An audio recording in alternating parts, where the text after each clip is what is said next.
Gracias, amigos televidentes, por mantenerse en sintonía con Despierta RD. Vamos a recibir ahora la entrevista a Ulises Rodríguez Guzmán. Perdón. Diputado de Diputado de Santiago. Santiago, un gran amigo. Sí, muy bien, muy buenos días. Buenos días. Bienvenido. Muchísimas gracias. Y yo muy contento de estar con ustedes aquí en este proyecto tan interesante y que tiene una cobertura tan amplia en todo el país.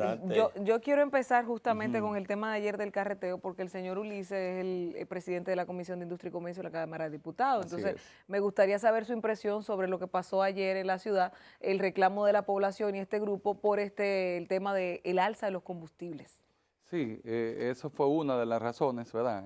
Exacto. También se vio el tema del reclamo del castigo a la corrupción, entre otros temas.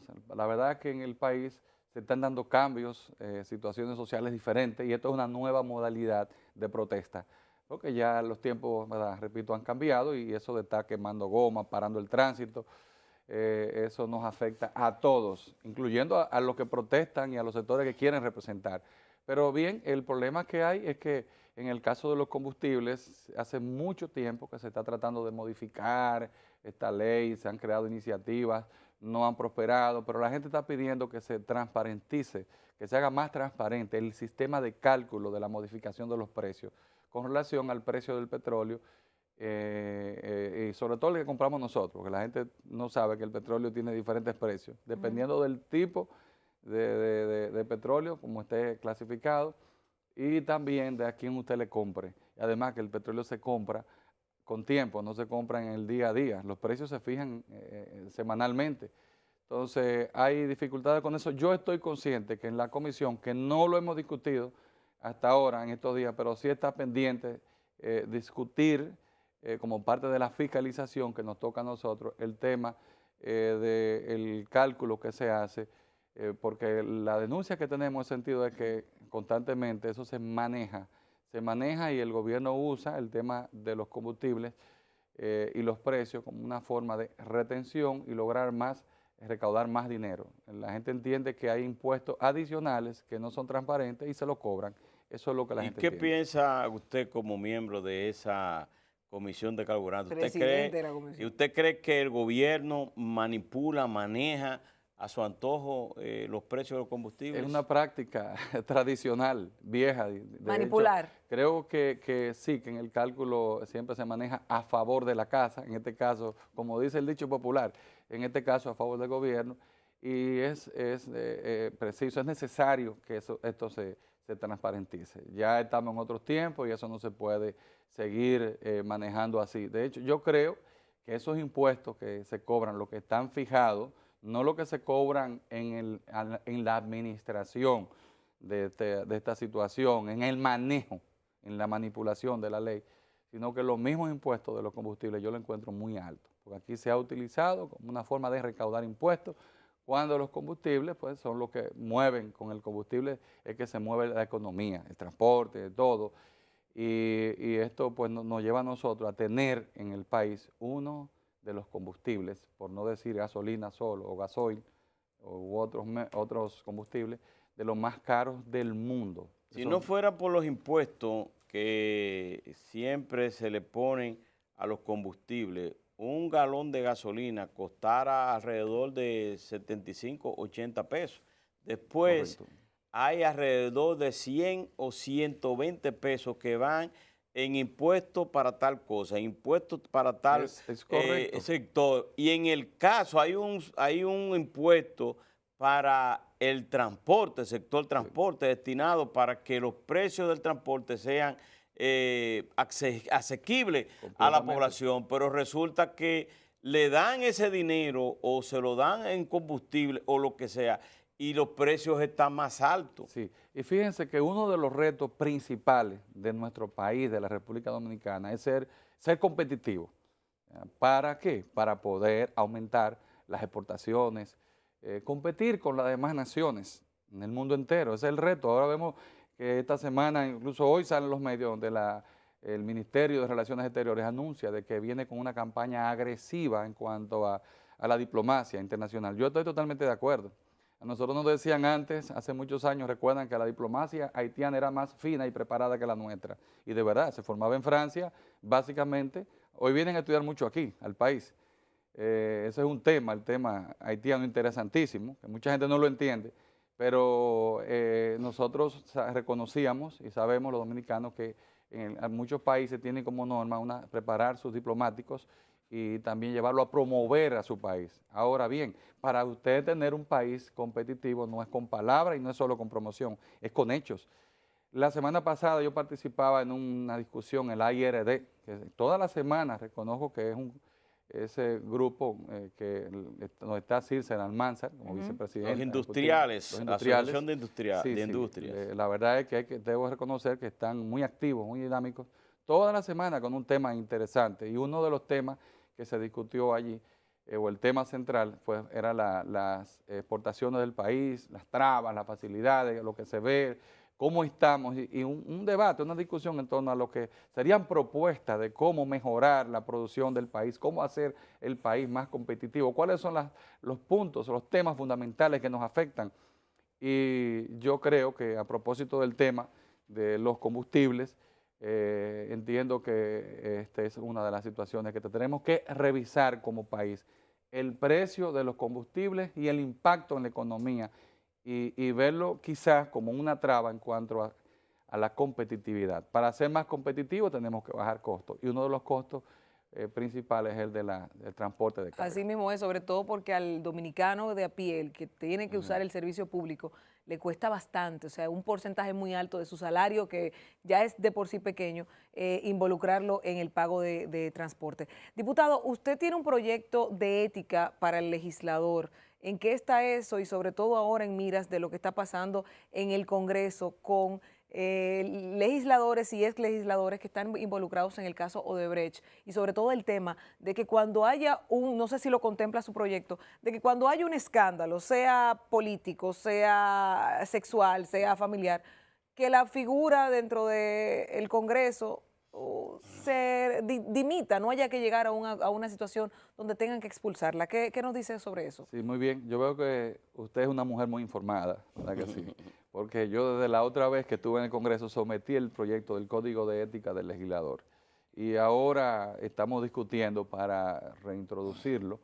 Se necesita, ¿verdad? Sí, se le está haciendo unas modificaciones, y para eso incluso contratamos hasta técnicos y asesores con experiencia en otros congresos, porque sobre esa materia aquí no hay tanta experiencia, y profundizamos mucho. Y es verdad, realmente se necesita un código de ética del legislador, y más en este momento donde tantas cosas pasan, los escándalos de corrupción, soborno, la participación de legisladores. Y yo me motivé mucho a trabajar con ese proyecto justamente en un momento que en el Congreso se aprobaron unos préstamos y un contrato de compra que yo denuncié en aquella ocasión, de que entendía que no era transparente y que se prestaba a corrupción. Y no sonó mucho, pero me sorprendió, porque eso fue 2007, por ahí, 2008, que un periódico nacional muy conocido, a 2 días de yo juramentarme como diputado, hace un tiempo, 2 años, saca en primera plana el tema del escándalo de los supertucanos. Y decía que solo un legislador se había opuesto en ese momento, hablando de una noticia de 7 años atrás, y ese legislador que mencionaba, pues, se refería a mí. Y justamente yo denuncié que en ese momento ese dinero no era necesario. Dije, y está en la grabación ahí, que esos aviones se iban a poner a volar, así lo dije en ese momento, y que después no íbamos a tener combustible para mantenerlo en el aire, y que el problema del narcotráfico en la República Dominicana no se iba a resolver con 2 aviones o 3 aviones volando. ¿Y usted cree Entonces, que ahí se acusó, y ahí entró el tema de los legisladores, y de ahí hay legisladores acusados y señalados en delaciones premiadas, por Odebrecht, donde acusan a legisladores que se vincularon a facilitar esos préstamos a cambio de beneficios personales. Eso no lo podemos permitir. Porque quiero aclarar, discúlpame, que todos no somos iguales.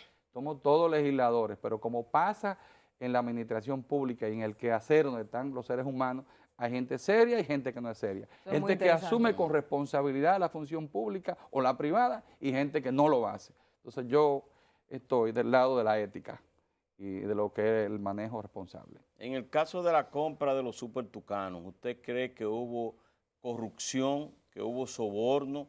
Hay un juicio pendiente, hay 2 militares que están presos por este caso, pero no hay legisladores. ¿Usted cree que hay legisladores que deben estar también presos, acusados de corrupción y soborno?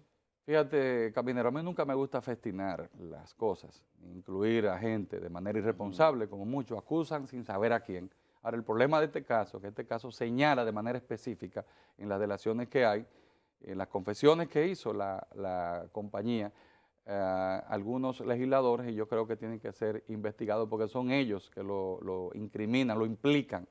Y creo que sí, lamentablemente en este caso hay gente que recibió soborno, eso está ahí, está registrado y lo único que tiene que hacer la justicia en este caso, incluso el Ministerio Público, es actuar con responsabilidad. Ahora, yo lo que no creo es que el coronel, yo no lo vi nunca en el Congreso, no lo conozco, pero siempre me ha llamado la atención de que estén investigando solo al coronel que está preso, Piccini se llama, Piccini o Piccini. Piccini. Y al que fue ministro en ese momento de las Fuerzas Armadas. Peña Antonio. Sí, que yo no creo que Peña Antonio. ellos solo tendrán que explicar si participaron, pero la responsabilidad recae, de ese según caso, usted, la justicia y el Ministerio Público. Bueno, hay unas cosas que le voy a explicar. Las compras y las contrataciones a ese nivel tienen que ser bendecidas, aprobadas desde el Palacio.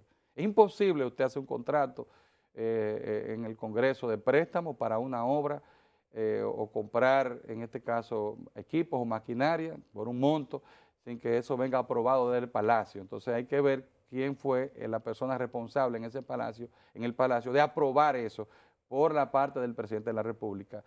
En el Congreso también, siempre cuando hay un interés especial, pues viene alguien a motivarlo. Eso viene del Palacio, así que dicen, hay un interés especial en aprobar eso. Y entonces hay que ver al presidente, en ese caso, de cada Cámara, quienes estaban ahí, y los presidentes de esa comisión, que son los que rinden informes, favorable o desfavorable. En ese caso, rindieron informes favorables. Esos aviones... En ambas comisiones de las 2 cámaras, tanto del Senado como de la Cámara de Diputados. Esos aviones Super Tucanos que se compraron, no están realizando ningún tipo de función. ¿Usted cree que fue necesario ese gasto? ¿Son subutilizados?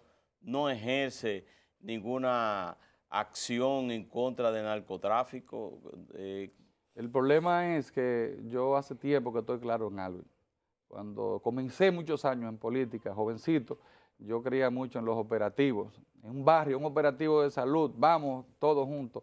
La corrupción, una medida fuerte. Esto no es un problema de acciones individuales ni cosas de impulsos, de momento, de un solo día. Es un asunto de programa y de voluntad férrea, fuerte. Si nosotros queremos aquí reducir, eliminar o reducir al mínimo el tema de la corrupción o el tema del narcotráfico, ¿qué tenemos que hacer? Crear una cultura, educar a la gente, al funcionario público, un cambio de mentalidad en la población y luchar de manera integral. O sea, eso podía ser parte, pero con eso solo, quizá en ese momento se podía beneficiar a alguien con la compra, pero más nada. Están ahí los aviones y se ha reducido el narcotráfico en la República Dominicana.